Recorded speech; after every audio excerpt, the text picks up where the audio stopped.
শুক্তো হবে সেই জন্য উচ্ছে কাটা হচ্ছে, ডাঁটা কাটা হয়েছে, এখানে আলু, বেগুন, গাছ থেকে পেঁপে পাড়া হয়েছে, পেঁপেটা কাটা হচ্ছে, একটুখানি আদা নিয়েছি, একটুখানি আদা বাটা হবে, অল্পই সামান্য আদা লাগে তাই ওইটুকু আদা বাটবো।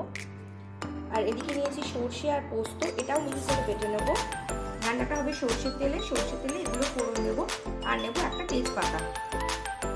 পাঁচফোড়নটা হালকা ভেজে নিচ্ছি, ভেজে নিয়ে এটাকে গুঁড়িয়ে নেবো। আলুটা ভেজে নিচ্ছি।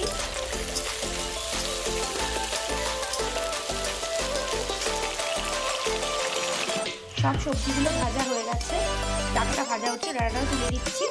এবারে তেলে ফোড়ন দেবো।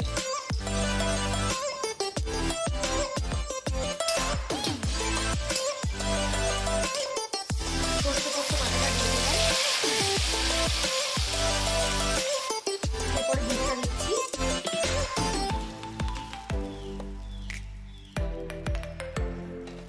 নুন দিচ্ছি।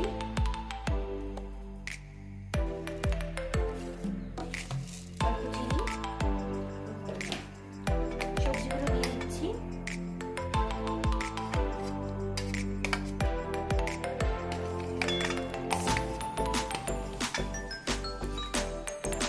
পুরো সবজিটা ফুটে গেছে, এবারে আদা বাটাটা দিয়ে দিয়েছি।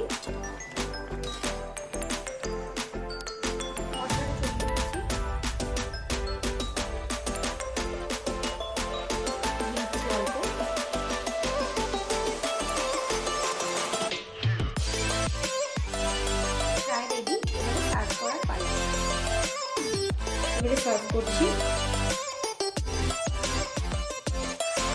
এটা কালকে খাবো সেই জন্য